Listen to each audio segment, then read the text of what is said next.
Ilgeri 10'ga çıkkan bala үй бүлө bakkan eкен.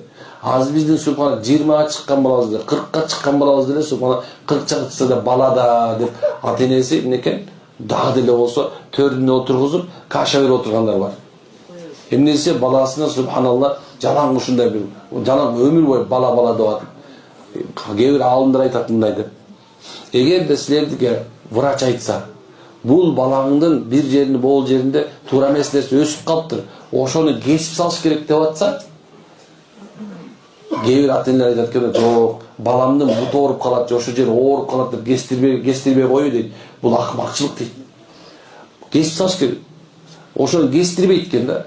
Эмне үчүн десе, азыркы заманда да ушундай болот экен адамдар.